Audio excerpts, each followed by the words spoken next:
Hello student, welcome back. Class 7th, chapter 15, Light and Associated Phenomena. In this chapter student, we will discuss about reflection of light, laws of reflection of light, characteristics of image formed by plane mirror, spherical or curved mirror, refraction of light, and we will also discuss about the splitting of white light with the help of prism. Let's start chapter 15. Rectilinear propagation of light. The property of light by which light travels in a straight line, this is known as rectilinear propagation of light. Due to this property, shadows are formed when light faces any obstruction.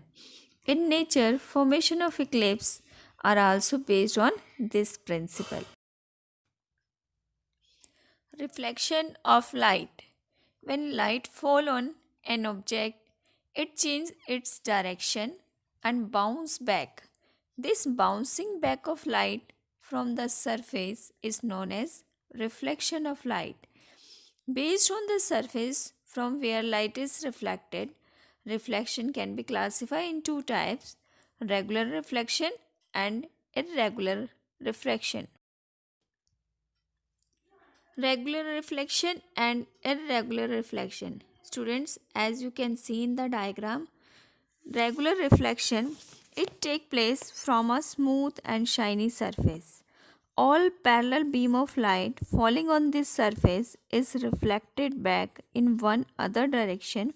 The ray of light remain parallel even after reflection. As you can see in the diagram, such type of reflection is called regular reflection. And second is irregular reflection or diffuse reflection.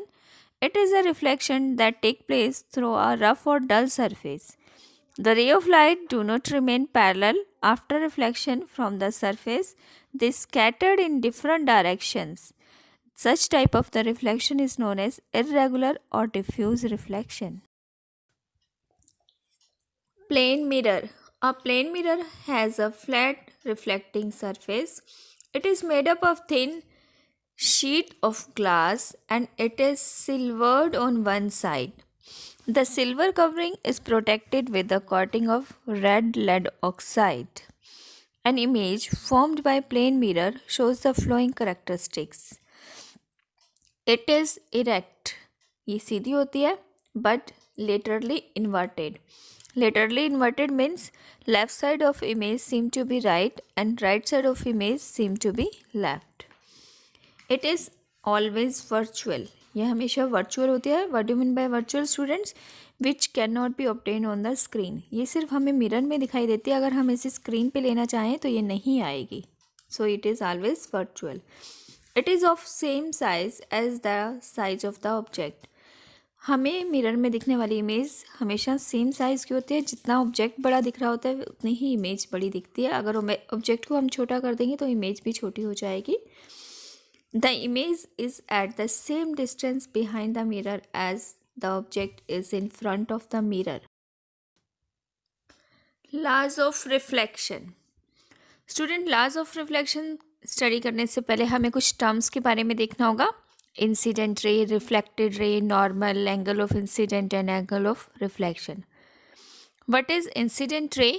The ray of light that falls on the surface of the mirror is known as incident ray. जैसे कि आपको दिख रहा है कि incident ray क्या है, जो ray of light that fall on the mirror is known as incident ray. Reflected ray हम किसको बोलते हैं? The ray of light that is sent back from the surface of reflecting surface. Mirror से जो light की रे reflect होकर जा रही है बैक, डायग्राम में लेबल भी किया हुआ है रिफ्रैक्टेड रे, उस रे को हम क्या बोलेंगे? रिफ्रैक्टेड रे. नॉर्मल. नॉर्मल क्या होता है? The perpendicular line drawn from the point of incident on the reflecting surface is called normal. जो परपेंडिकुलर लाइन 90 डिग्री के एंगल पे बनाई जाती है, बिल्कुल स्ट्रेट लाइन मिरर के ऊपर ड्रॉ की गई है, इसको हम क्या बोलते हैं? Normal. As you can see in the diagram.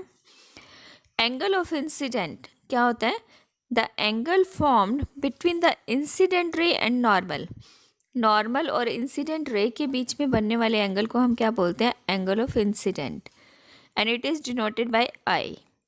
Angle of reflection, the angle of reflection between the refracted रे and the normal.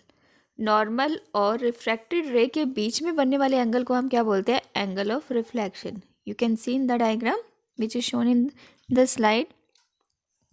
Now come to the laws of reflection. The incident ray, the reflected ray and the normal at the point all lie at the same point. ये सभी के सभी एक ही same plane पे लाई करते हैं. The angle of incident is always equal to the angle of reflection. Second law of reflection क्या कहता है? Angle I always equal to angle R. Means incident angle हमेशा इक्वल होता है एंगल ऑफ रिफ्लेक्शन के. Spherical mirrors, polished curved glasses which are also produce image are called spherical mirrors. They are of two types, convex mirror and concave mirror. Dear student, concave mirror क्या होते हैं?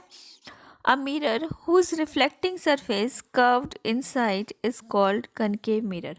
ऐसा mirror जिसकी reflecting surface अंदर की side हो. Spherical mirror, अगर हम एक हॉलो स्फीयर ग्लास के गोले को कट करके मिरर बनाएं तो उसमें एक कर्व आ जाता है स्टूडेंट. उन मिरर्स को हम स्फेरिकल मिरर्स कहते हैं. स्फेरिकल मिरर्स टू टाइप्स के होते हैं, कन्वेक्स और कनकेव. कनकेव मिरर में जो रिफ्लेक्टिंग सरफेस होती है यानी पॉलिश की जाती है, जो लाइट रिफ्लेक्ट हो रही होती है वो इनसाइड होती है, अंदर की तरफ से होती है, जैसे कि आपको डायग्राम में दिख रहा है. And convex mirror, a mirror whose reflecting surface outward, बाहर की तरफ हो रिफ्लेक्टिंग सरफेस, लाइट मिरर के बाहर की तरफ से हो और अंदर की साइड उसकी पॉलिश की गई हो, तो ऐसे मिरर को हम क्या बोलते हैं? Convex mirror.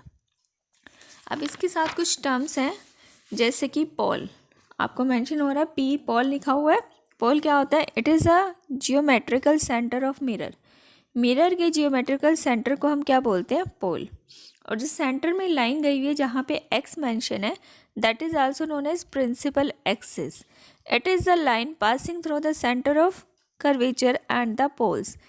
पोल्स और सेंटर ऑफ कर्वेचर से पास होने वाली लाइन को हम क्या नाम देते हैं? Principal axis. उसके बाद डायग्राम में मेंशन है सेंटर ऑफ कर्वेचर.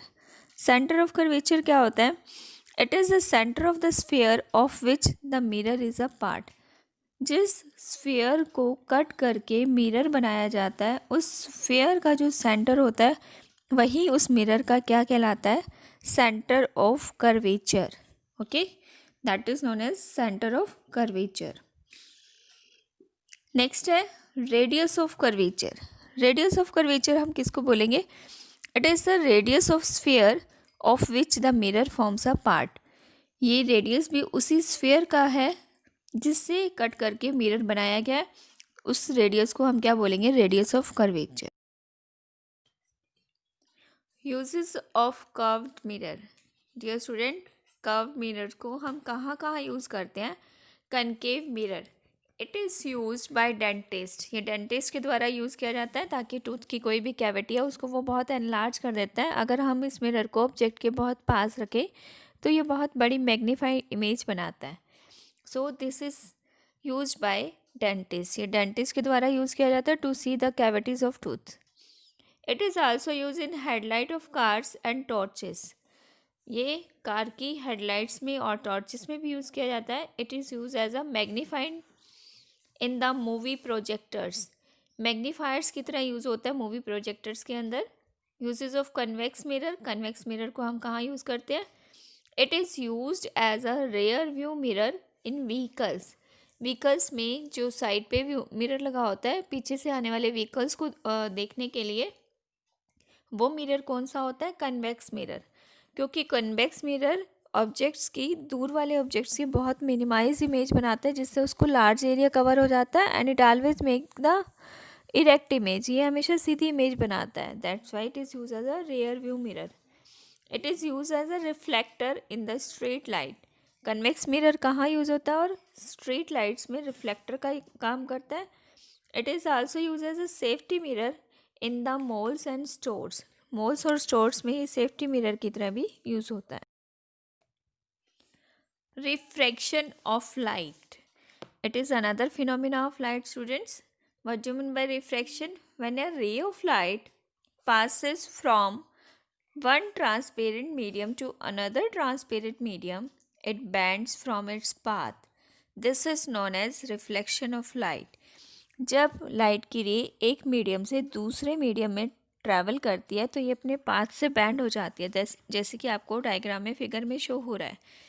ऊपर एयर है, नीचे ग्लास है। एयर से ग्लास में लाइट की रे मूव करती है तो it bands towards the normal की तरफ। जो परपेंडिकुलर लाइन ड्रॉ की जाती है उसको अभी हमने बताया था कि उसको हम क्या बोलते हैं, normal. It bands toward the normal. Air के पार्टिकल्स डियर स्टूडेंट्स दूर दूर होते हैं, इसलिए एयर कौन सा मीडियम होगा, रेयर मीडियम। और जो ग्लास है वो सॉलिड है, सॉलिड के पार्टिकल्स हमें पता है बहुत क्लोज होते हैं, डेंसर होते हैं, इसलिए जो ग्लास है वो कैसा मीडियम है, डेंसर। तो when light rays travel from rare to denser medium it bend towards the normal. ये नॉर्मल की तरफ मुड़ गई है, जैसे कि आपको डायग्राम में दिख रहा है। अगर इसका रिवर्स होगा, when the light rays travel from denser to rare medium it bends away from the normal, तो ये नॉर्मल से दूर हो जाएगी।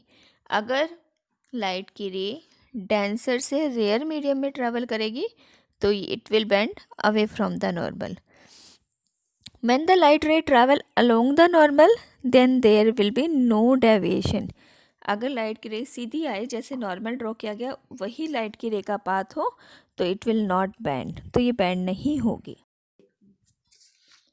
Lens. A lens can be defined as a transparent medium having one flat and one curved surface or both curved surfaces. Dear student, lens that are made up of two curved surfaces are of two type, convex lens and concave lens.